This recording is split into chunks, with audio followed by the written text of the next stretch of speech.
Welcome. This is the annual Neil Pike Lecture. It's named for Neil Pike, who was a graduate of this university and had a lifelong interest in advocating for the disabled. You may say, what does this topic have to do with the disabled? And Dr. Angell will talk about that a little bit. But we would argue that one of the communities that's been the most, historically, the most against physician-assisted suicide is the disability community. And we'll see if we think that makes sense. We can have a discussion about that after this. Our speaker today is Dr. Marcia Angell, former editor of the New England Journal of Medicine, my editor for many years. We've had many irritating exchanges and some many good ones too. No, you. Oh, no. Well, I was. No. And but I think she always made my writing better, so I'm very grateful to her. She's a graduate of Boston University as well, Boston University School of Medicine, very distinguished alumnus, and has been interested in writing about and thinking about this issue for a long time. She's written op-ed in the Globe recently, one in the New York Review of Books, which is kind of a historical overview of this subject, and is, I think, mostly the public face of this referendum in Massachusetts. It's got very little publicity until today. There's a front page article in the Globe, and the reporter in that article said that this initiative has received relatively little fanfare. It's kind of an understatement. It hasn't received any fanfare. But everybody's going to vote on it. It's a remarkable initiative. It asks the voters to adopt an entire statute, essentially the Oregon statute, with the names Oregon changed to Massachusetts in the statute. It's pages long, about 8 pages double-spaced, 4 or 5 single-spaced. I can assure you that virtually no one voting on this will have read the initiative. All right. So it'll be the idea. Are you for or against physician-assisted suicide?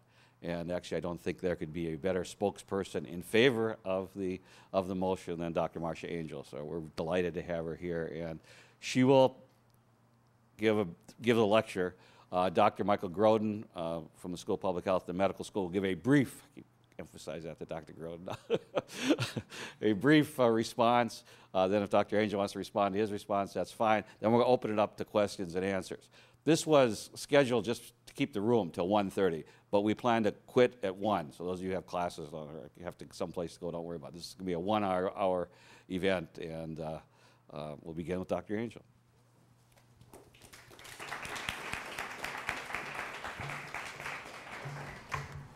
Thanks very much, George. I'm honored to have been invited to give the Pike Lecture.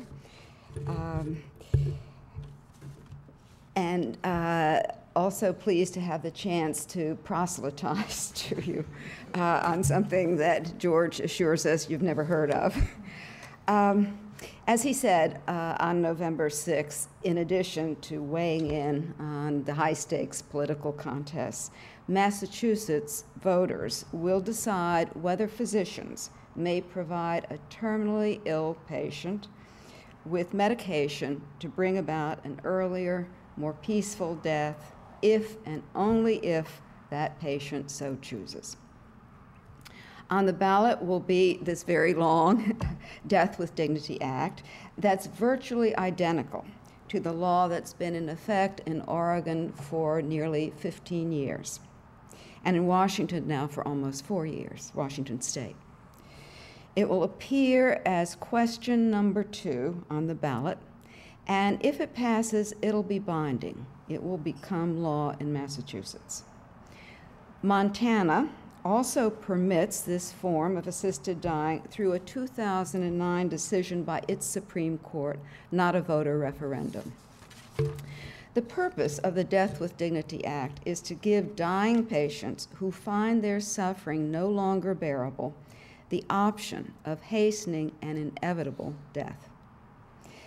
Good palliative care can provide adequate relief for the great majority of dying patients, but not all.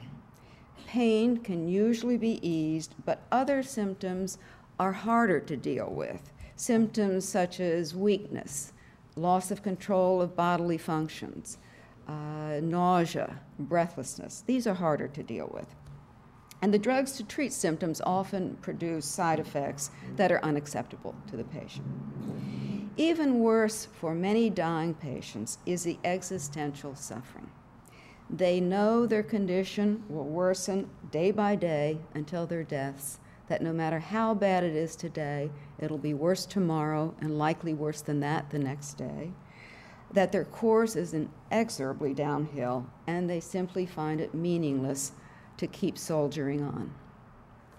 Since they're generally not receiving life-sustaining treatment that could be stopped, such as dialysis or a ventilator, a mechanical ventilator, they need another way to escape their misery. Like the Oregon and Washington laws, the Massachusetts Act contains a host of safeguards to prevent abuse. First, it applies only to adults who are able to make their own decisions at that time. It cannot be used through advance directives or a living will, nor by people with limited decision-making capacity, such as patients with Alzheimer's disease. Second, the patient must have a terminal illness with a life expectancy of no more than 6 months, as determined by at least 2 physicians. In addition, the patient must make 2 oral requests separated by at least 15 days, and 1 written request with 2 witnesses, one of whom can have no personal connection with the patient, cannot benefit from the patient's death. By definition, the patient must be capable of swallowing the medication, usually barbiturates dissolved in a full glass of what I'm told is nasty-tasting liquid, which helps to ensure that it's voluntary. The law does not permit euthanasia. I repeat, the law does not permit euthanasia. That is, the injection of a lethal medication by a physician or anyone else. And I'll say more about that later.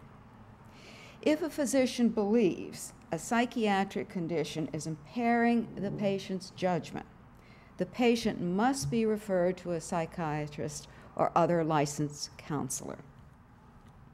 No physician is required to participate in assisted dying. They may refuse for any reason whatsoever. This is a choice, not a requirement, for both patient and doctor. Now, a word about terminology. You'll notice that I use the term assisted dying instead of Professor Annis's term, assisted suicide. I do that to distinguish it from the usual suicide, in which someone with a normal life expectancy chooses death over life. Unfortunately, terminally ill patients don't have that choice.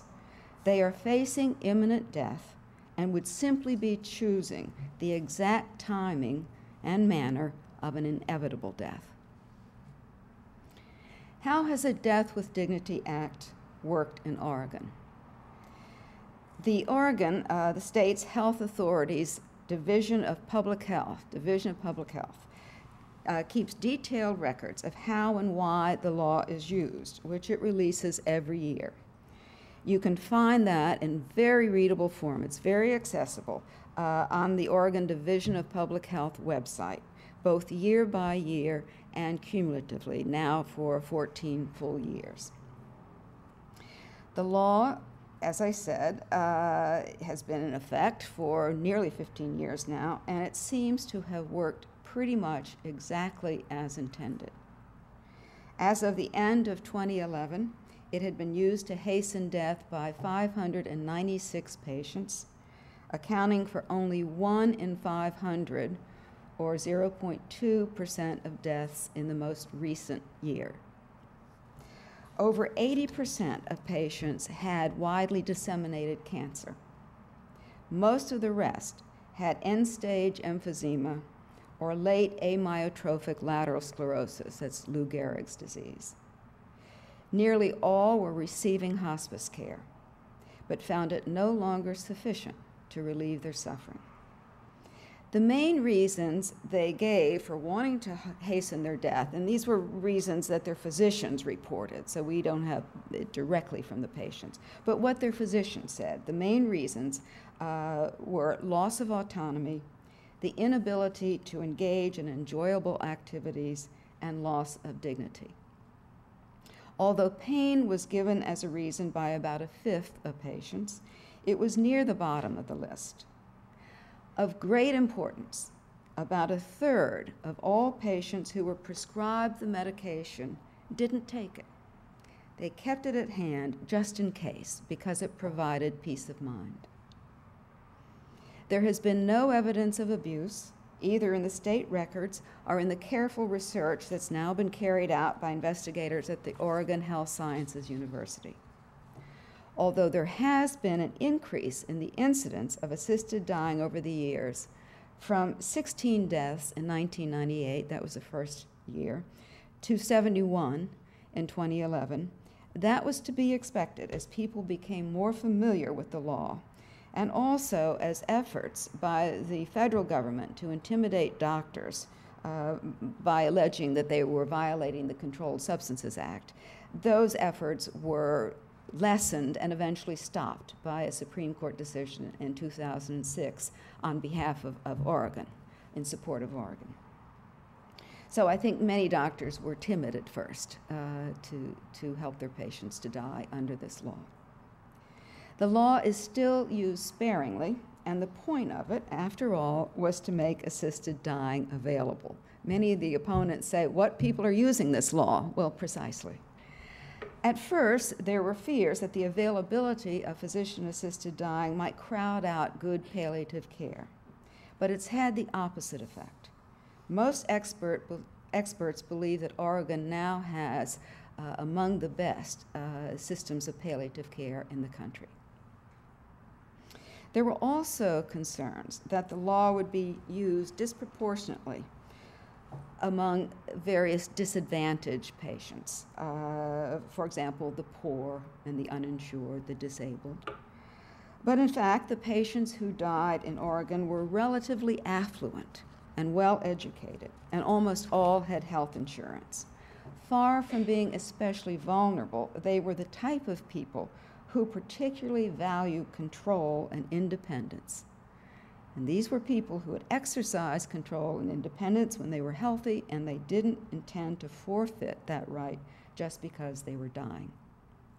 There has been no indication of coercion by unscrupulous family members. In short, observers looking for a slide down a moral slippery slope have not found it. Probably no law works absolutely perfectly, but this one seems to come about as close as possible, and it's overwhelmingly supported now by the public in Oregon and also by a majority of physicians. The experience in Washington State, although shorter, is much the same. Whether patients who requested assisted dying did so because they were depressed is more difficult to evaluate.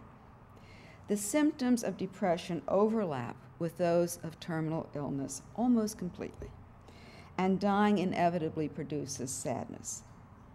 If you look at the DSM criteria for major depression, you'll see 9 criteria, which include things like loss of appetite, difficulties sleeping, preoccupation with death.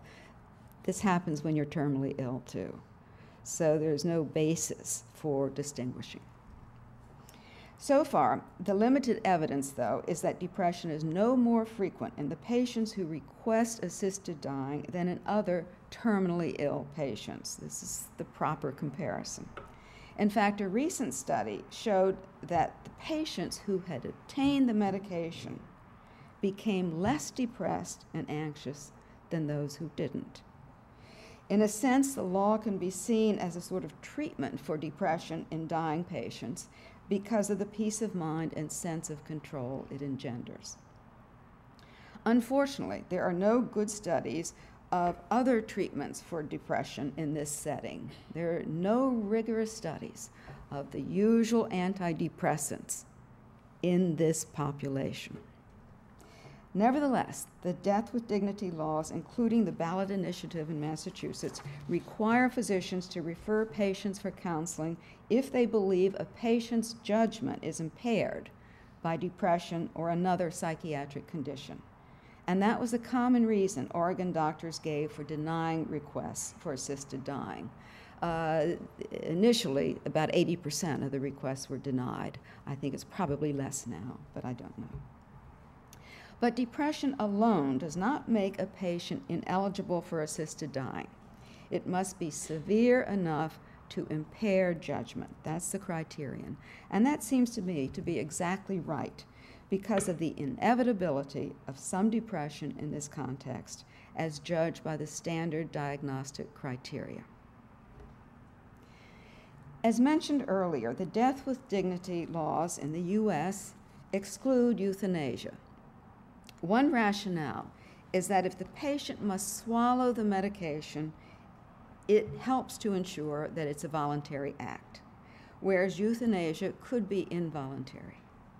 Many doctors gloss over that distinction because they believe both forms of assisted dying are unethical in that they require the active participation of doctors in ending life. Even some doctors who believe assisted dying is sometimes warranted, sometimes a good thing, say they would not write the prescription themselves, but would outsource it to someone else. These doctors, however, don't usually object to withdrawing life-sustaining treatment, such as a ventilator, if requested by a patient or proxy, because they don't see that as actively causing death.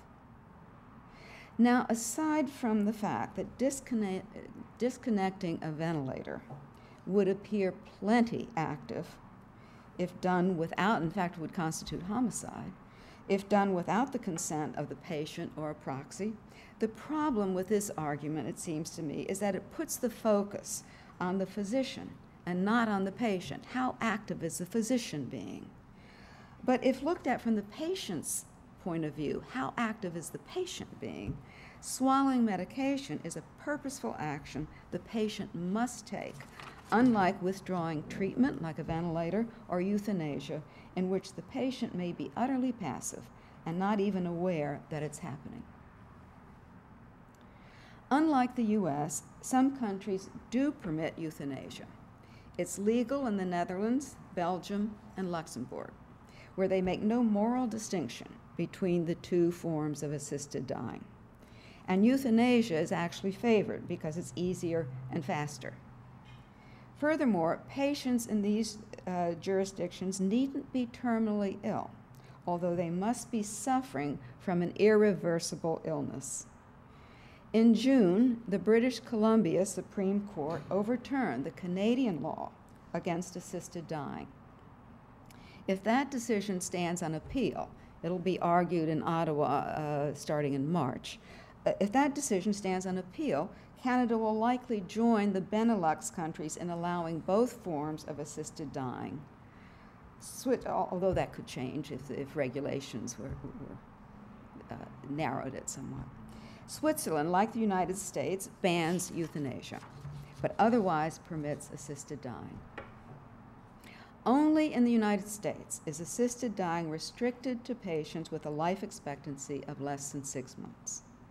Some people view the narrowness of the laws in Oregon, Washington, and Montana, and I hope in Massachusetts, and the many procedural hurdles as too restrictive, partly because it excludes many irreversibly ill, suffering patients. For example, people with certain neurologic diseases, maybe a dense stroke, who are not terminally ill but are suffering irreversibly. But such limitations, I believe, are probably a price worth paying for public acceptance. Nearly everyone knows someone who has died a protracted, difficult death, some of whom plead for a faster death. That real-world experience is reflected in the polls. In a recent Suffolk University NBC poll of 600 likely Massachusetts voters, 64% said they supported the the Death with Dignity Act, and only 27% opposed it.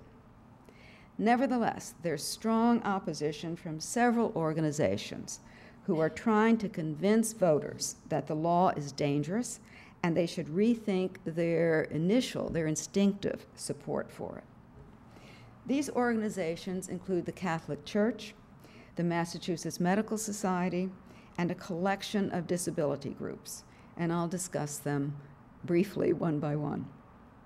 The Catholic Church, of course, opposes assisted dying as a matter of religious doctrine, which they have every right to espouse. However, as we know in the case of birth control, Catholics don't always follow the teachings of the church hierarchy, and I suspect that will be the case here. The Massachusetts Medical Society, after heated debate in their House of Delegates, decided to oppose the law because, in the words of the president at that time, it is, quote, incompatible with the physician's role as healer, close quotes. But this isn't about physicians or a one-size-fits-all concept of their role. It's about patients, specifically patients for whom healing is no longer possible. When healing is no longer possible, then physicians should instead concentrate on relieving suffering in accord with the patient's needs and wishes. There have been no polls of physicians in Massachusetts, but I suspect many would disagree with their hierarchy just as many Catholics disagree with theirs, and see their role instead as being compassionate and responsive to the specific conditions of each patient. The leadership of the Massachusetts Medical Society also makes much of the fact that doctors cannot precisely predict life expectancy for any given patient. And that's true, since life expectancy has to do with statistical probability. Some patients, if you tell a patient he has a life expectancy of 6 months, he's not going to drop dead after precisely 6 months. Some will die at 5 months, some will die at 7 months. It's a sort of bell-shaped curve. But doctors can know with great certainty whether a patient has a terminal disease, such as metastatic cancer or Lou Gehrig's disease. And there was little doubt about that in the Oregon cases. The important point is that these are patients who are suffering from a fatal disease that will end their lives in a matter of months. It's the suffering that matters. The possibility that a patient's suffering might go on even longer than anticipated, and that patient has asked for assisted dying, that possibility would be no comfort to the patient. There are, of course, anecdotes about patients who were told they had disseminated cancer and went on to live happily for 20 years. But these are something akin to urban legends. They are poorly documented. I think that they owe their life to the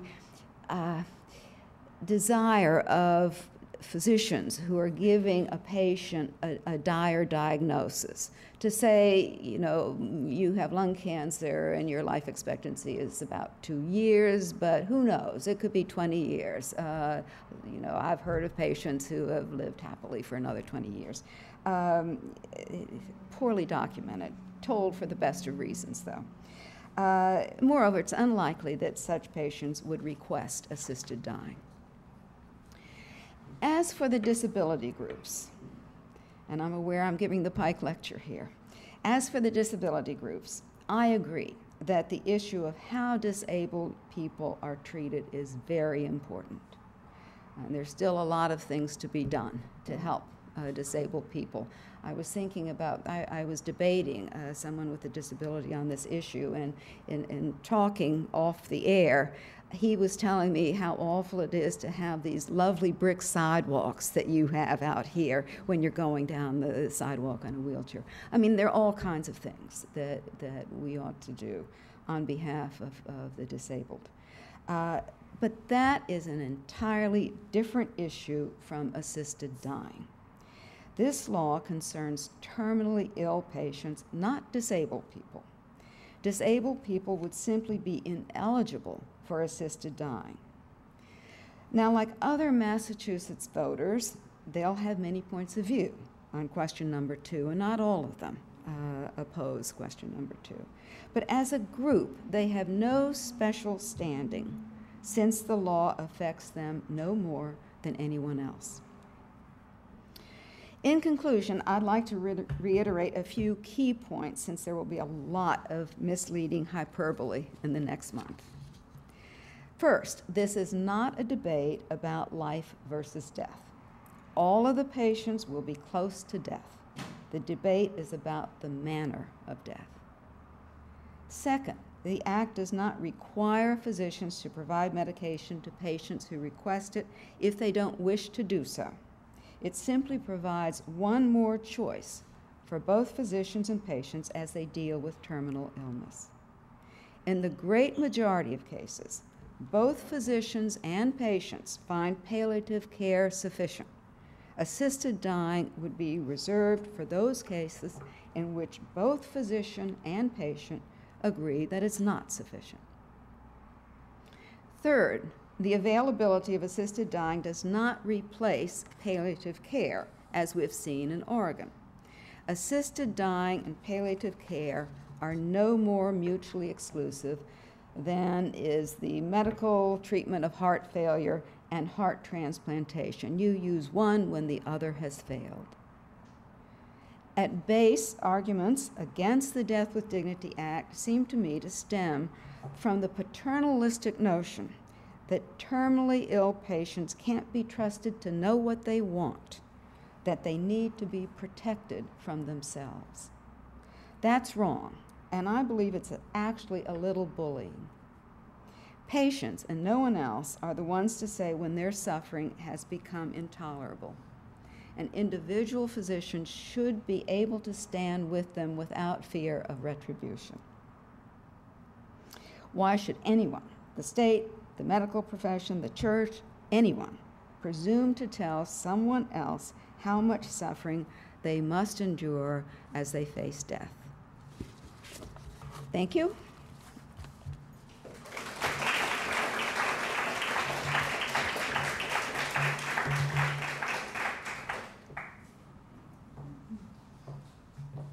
Marcia, thank you very much for that. What I've said before is the best argument you can make in favor of the proposition. We're going to have a brief, I said before, commentary by my colleague and friend, Dr. Michael Groden, who is the medical ethicist at Boston Medical Center for like forever, and also I consulted to the Massachusetts Medical Society on this subject. Well, I'd like to thank you for giving me the opportunity to briefly, she's only said that 7 times, briefly present some of my concerns about the physician-assisted suicide and the ballot on the referendum. First, I believe that Boston University School of Law alumni Neil Pike, a distinguished lawyer and lifelong advocate for individuals with disabilities, would agree with some of my concerns. I'm a practicing physician, a professor of health law, bioethics, and human rights at the BU School of Public Health, and a professor of psychiatry and family medicine at the BU School of Medicine. And as noted, I've been the director of medical ethics at Boston Medical Center for the past 33 years. Over those 33 years, I've been involved in literally thousands of difficult moral dilemmas and problematic decision-making in the clinical care of patients, especially decisions involving end-of-life care. I would first like to say that I think we both agree about the problem of death with dignity. I think we disagree on what dignity means. We should all agree, all of us here agree, that the problem of death and dying and physician-assisted suicide is a difficult topic, and I believe it should be a difficult topic. But I would like to start by agreeing with Dr. Angell that there is a serious problem with how people die in this country. Many, all too many people die very poorly, and there's a disconnect between how people want to die and how they actually die. If you ask people how they want to die, they'll all uniformly say they want to die at home, without pain, without suffering, with their family around them, and being able to say goodbye. And yet all too many die in the hospital, in pain and suffering, and not a very good way to die. But I think that we can all agree that it would be a tragedy if terminally ill patients were forced to choose physician-assisted suicide because they lacked access to health care, and 44 million people in this country have access to no health care. It would be a tragedy if terminally ill patients were forced to choose physician-assisted suicide because they lacked adequate access to continuity and primary care, to a doctor that knows them and cares for them over a long period of time, to knows about their worries and fears and what kinds of serious concerns they have about their end of life. It would be a tragedy if terminally ill patients were forced to choose physician-assisted suicide because they lacked access to good palliative care and hospice care. It would be a tragedy if terminally ill patients were forced to choose physician-assisted suicide because they lacked adequate treatment of physical pain. It would be a tragedy if terminally ill patients were forced to choose physician-assisted suicide because they lacked adequate mental health care, including the evaluation and treatment of depression. And finally, it would be a tragedy if terminally ill patients were forced to choose physician-assisted suicide because they lacked social, family, and spiritual support. I think we can all agree on that, and that's what makes me very nervous about this particular referendum. Dr. Angell and the proponents of the referendum present physician-assisted suicide as a problem of choice, quote unquote, and they frame the problem as being about autonomy. But without access to dignified, effective, and compassionate end-of-life care, there is no true choice. The physician-assisted suicide referendum requires physicians responding to patients' requests for suicidal doses of lethal medication to make those patients aware of the availability of other choices, but there is no requirement to ensure that such choices actually exist and that all patients, including the terminally ill, will have access to those choices. I worry about the mix of for-profit capitated health care and the call to cut costs at the end of life. We often hear that Medicare spends far too much money on patients during the last 6 months of life. Of course, this is a red herring, as we will always spend more money at the ends of life, because those are the people who are sick. But we should note that it only costs $300 to provide the lethal drugs to help a terminally ill patient commit suicide. In Oregon, Medicaid has cut funds for health care while adding quote-unquote lethal prescriptions to the list of covered quote-unquote treatments. If the Oregon physician-assisted suicide referendum passes in Massachusetts, I worry about how physician-assisted suicide will work out in Massachusetts. Massachusetts has a much more diverse culture, language, and race and ethnicity diversity than in Oregon. Our patients, at least the patients I care for at Boston Medical Center, are already very vulnerable. My patients don't worry about overtreatment as some of the wealthy do. They worry about undertreatment. They worry about getting access to health care at all. I worry about the documented lack of mental health referrals in Oregon. Only 1 of 350 patients were referred for mental health evaluation in Oregon, and it's estimated, and granted the studies may not be good, but it's estimated that as much as 25% of terminally ill patients have a treatable depression. I worry about the physician's ability to predict death within 6 months, which has already been noted. In one study where people were given a 6-month period predicted of death within 6 months, 17% lived longer. The referendum identifies the terminally ill as a special population, but medicine does not do a very good job in determining who would be part of that population. But perhaps most of all, I believe in the dignity of all people and respect for all persons. I believe suicide to be a failure of care. I believe the response to suicide is not to assist the self-murder of the patient, but instead to provide biopsychosocial and spiritual support. I don't believe in rational suicide. Most of the patients who ask me for physician-assisted suicide, most of the patients who asked for physician-assisted suicide in Oregon had a fear of loss of autonomy, dignity, and function. They were not suicidal at the time when they came to see the doctor. A fear of the future, which I believe could have been addressed and the suicide prevented. Terminally ill patients' lives should not be devalued any more than a non-terminally ill, non-competent, or suicidal patient of any kind. In medicine, we try to prevent suicide. All suicidal patients have existential angst, but our response should not be to help the suicidal patient to kill themselves, but rather to work to prevent suicide. The terminally ill suicidal patient should not be protected any less than the non-terminally ill. And finally, consent should not be a defense to murder or assisted suicide, any more than consent makes it okay to shoot the terminally ill. In conclusion, physician-assisted suicide is a symptom of a real problem, a serious problem which must be addressed. And that problem should be guaranteeing superb, compassionate care for all patients with special concern for the dying. Physician-assisted suicide is the wrong issue. It is a diversion from the real issue, which is educational, support, and providing real choice. Physician-assisted suicide is an easy out for policymakers. The tough work is ahead. As Francis Peabody from Harvard once said, has noted, the secret of the care to the patient is in the true caring for and about the patient. We owe the terminally ill nothing less.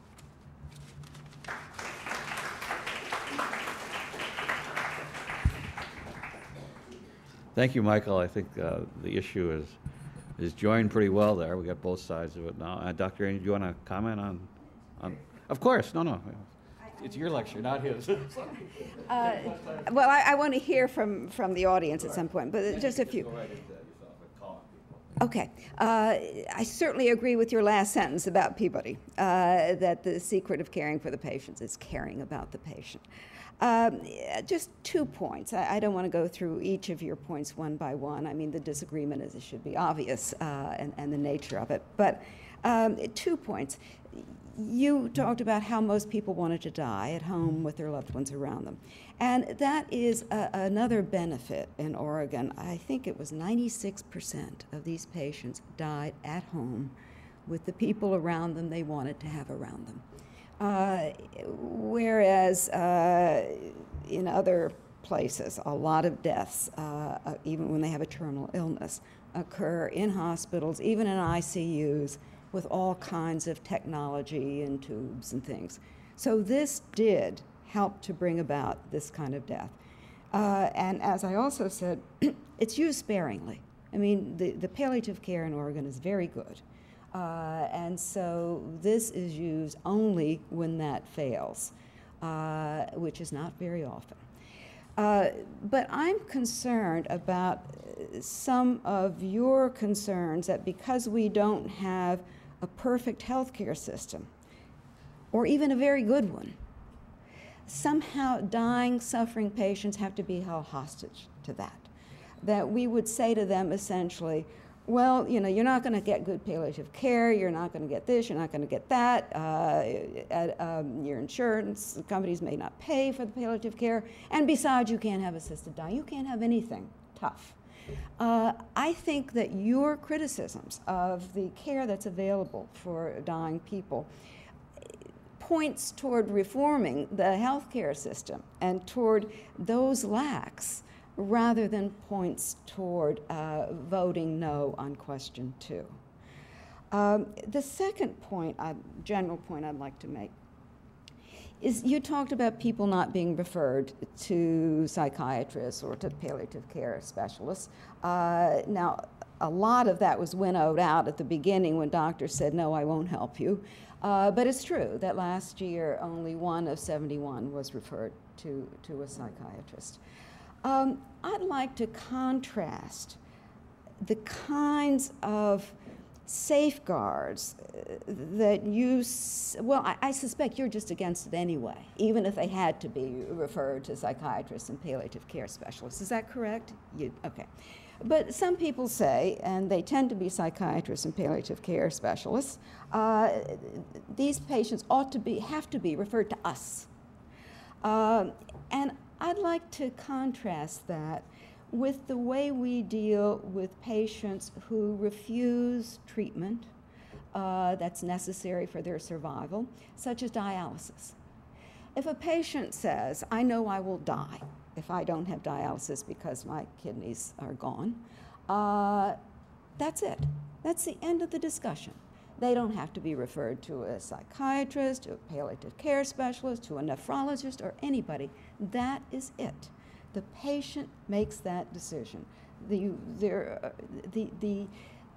panoply of safeguards in the Death with Dignity Act are so at odds with other actions that occur in hospitals or doctors' offices every single day without any comparable attention.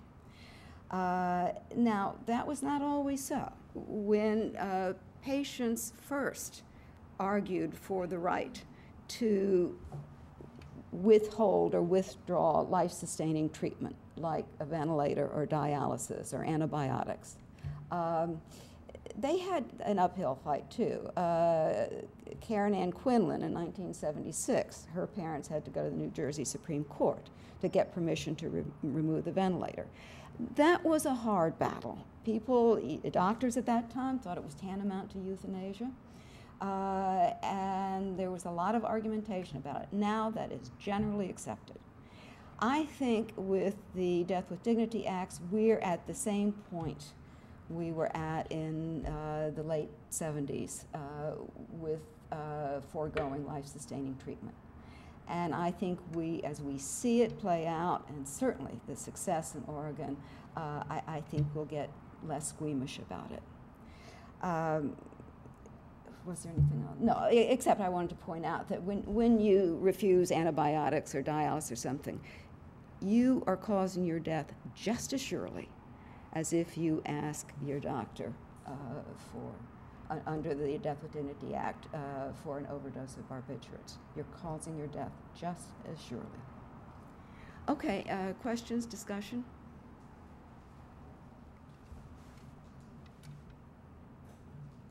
They're coming with the microphone, so way back in the white t-shirt.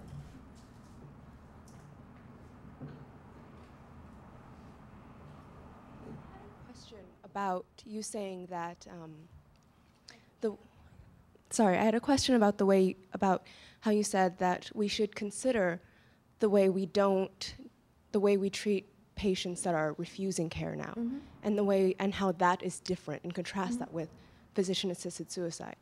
But I suppose, I suspect that Dr. Grodin would say something along the lines of, maybe we should consider the way we treat patients that refuse treatment now, and maybe there's a problem with that.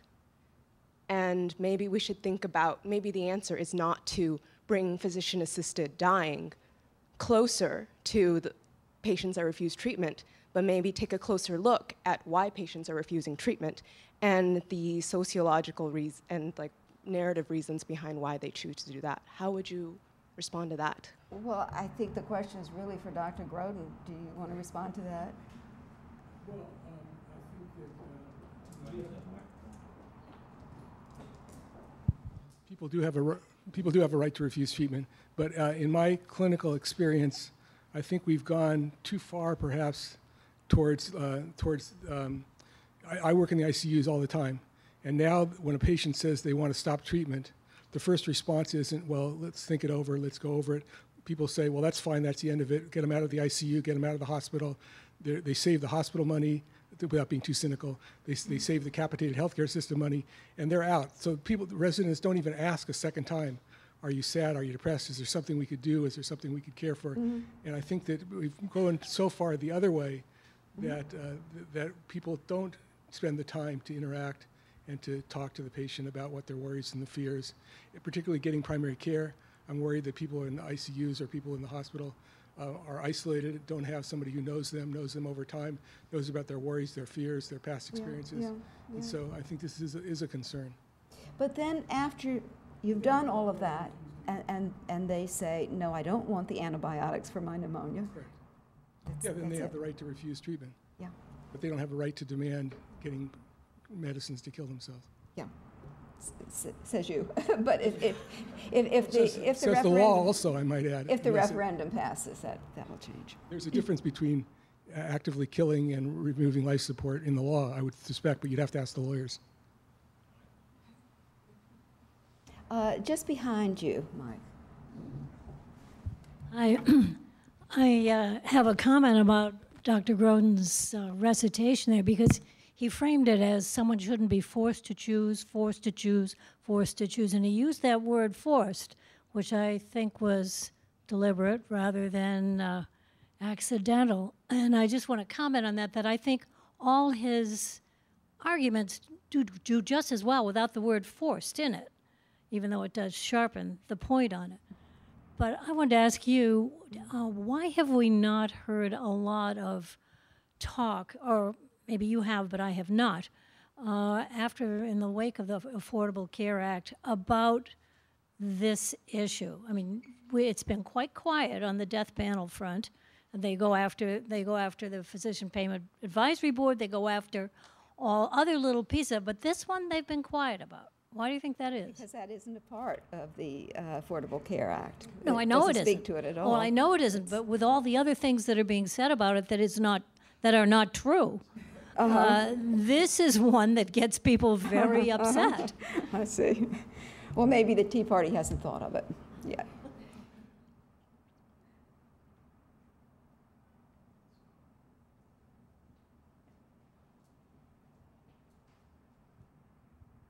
Thank you, Doctor, for your talk. I appreciate it. As a practicing Catholic, I've looked in statistics in Oregon, and I'm very concerned because I look at suicide across the board, and suicide has increased in that state by a significant number since the law has taken place. And I'm wondering if you can speak to the sort of devaluation of human life in that state and its implications in the grander scheme of things, not just in terms of physician-assisted suicide.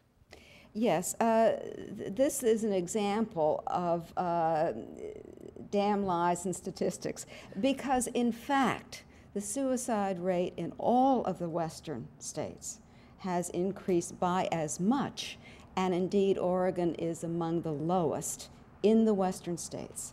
Westerners kill themselves a lot more than Easterners do. The suicide rate is much higher. So Oregon is out west. And I don't think you can read anything more into it than that.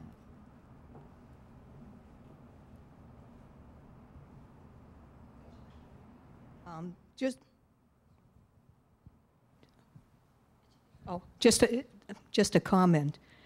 If I were someone that qualified under this new law, I would like to ask Dr. Groden why I should be concerned, firstly, about his worries and his priorities and his beliefs and his sensitivities. I think mine come first, my beliefs, my sensitivities, and my priorities. I agree with you. Let's hear what Mike says. Require the discussion of why you need physicians to kill yourself.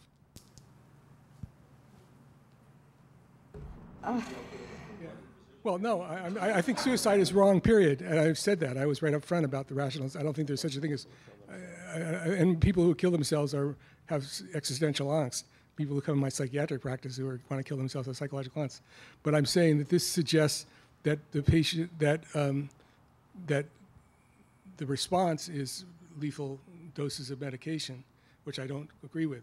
But I think that the issue of what is it about this that requires medical involvement is an interesting question. Well, doctors write the Doctors, prescriptions. I never was told about how to kill people. I was never taught about how to kill people. I was never taught about how to give a lethal dose. I was never taught about how to.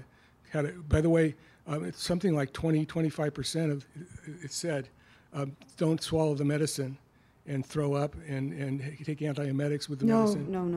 Well, that's from the European data. Anyway, the point is that Oregon has data on that, and about 3 people threw up and died of the underlying illness. The question again is a line drawing. I've said that I'm opposed to it, but the question is, why should it be limited to terminally ill?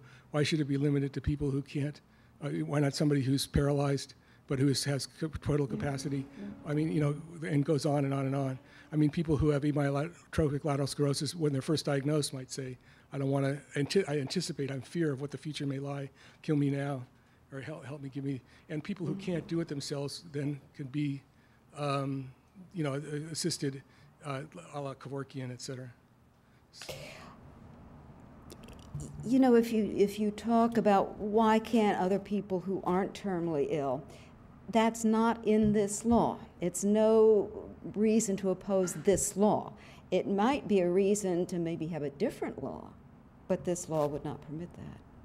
And it's as we've discussed, it's been crafted very narrowly to deal with concerns that it could spread or be used in different ways. Dr. Angell, I'm wondering why Massachusetts? Because the fact that this issue is even on the ballot is not very well known, indicates that maybe there wasn't a large clamoring for availability of physician-assisted suicide in Massachusetts. I'm wondering sort of why now, why Massachusetts? Not a wide clamor in the usual sense. I mean, this is individual by individual. I think that that Massachusetts was targeted. There are a couple of organizations that are advocates for this. One is called the Death with Dignity National Center out of Denver, and the other is Compassion Choices out of Portland, Oregon. They were both involved in the very early efforts in Washington State and Oregon, and have been very active in this. And I think they were interested in Massachusetts for a couple of reasons. One, it's a very liberal state, and they thought they would have better chances there. And they were certainly interested in seeing such a law passed in an eastern state. So it wasn't so associated with wild and woolly people in the Pacific Northwest and libertarians, and a more traditional state. When you talk about not a clamor, the way it had the procedures, and you probably know more about this than I do, or than I did, being at a law school, but we had to have 14 initial signatures saying, yes, we want this on the ballot. And that was over a year ago, and I was one of the 14.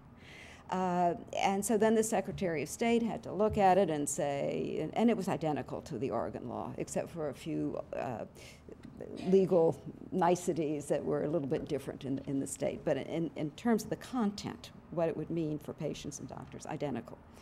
And so she said, yes, this is fine. And now what you have to do is get 80,000 bona fide signatures by, I think it was by December 1st or something. This was back in August. I can't tell you how easy that was. There were people who were standing outside of Trader Joe's or Whole Foods, and people were pushing their supermarket carts in front of each other to get to those people and sign it. They said, oh, my Aunt Maisie had a terrible death. I don't want to see anybody else suffer like that. It was easy to get those signatures. So we had well over 100,000 because you have to be prepared for some of them to be thrown out, and some of them were thrown out.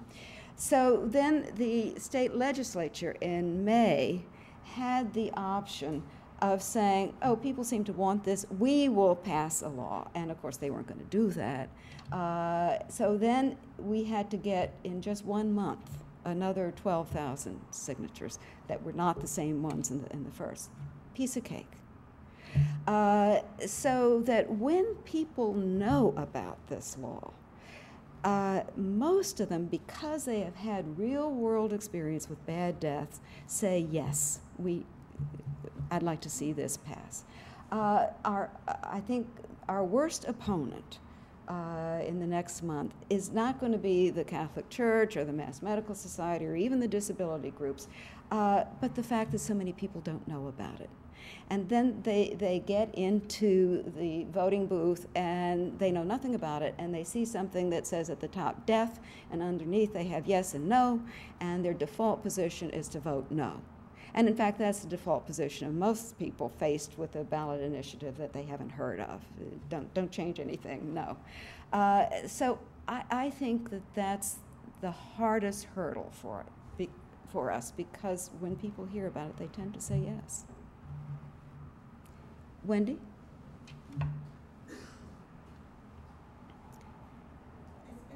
Here's a microphone right here. In terms of how this. One more question, so if you have one, be ready. I mean, in terms of there's somebody back there. specifically how this initiative would change the law. Excuse me? Specifically, how does Yes. this change the law? Is it anything more than authorizing a physician to prescribe a lethal dose of medication that would not otherwise be medically necessary for that patient's condition? Correct. Correct. And so what might happen if For example, there were a federal administration that began to consult with a different Secretary of Health and Human Services that found the Controlled Substances Act prohibited this after all. Well, the Supreme Court already said. Well, they did, but they didn't.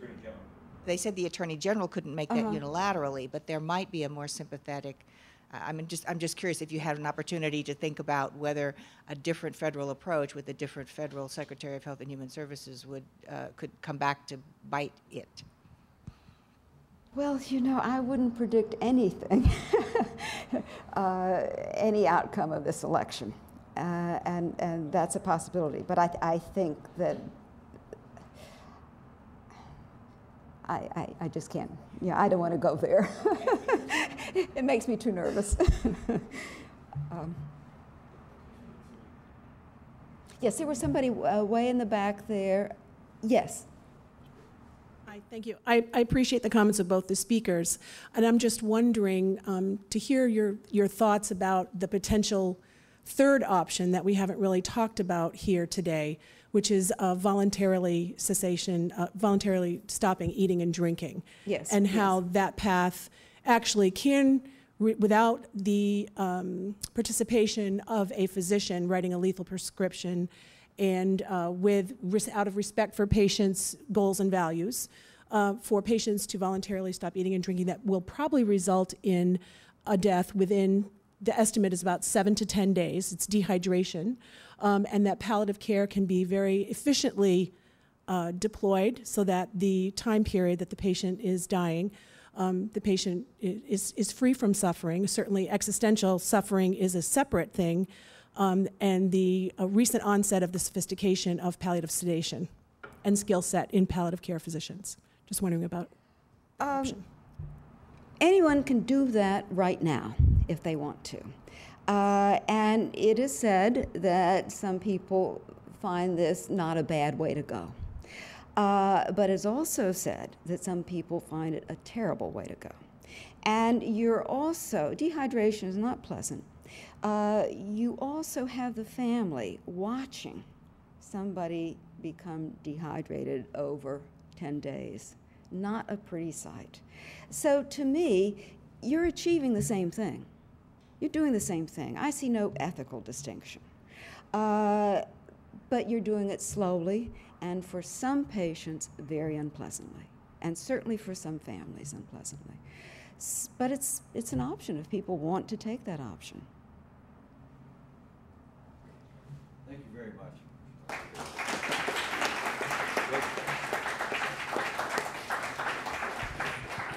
And thank you all on behalf of the law school and the School of Public Health for coming today. And whether you like it or not, you're going to have to vote on this on November 6th, so you should inform yourself. And coming here was a good first start for that. Thank you.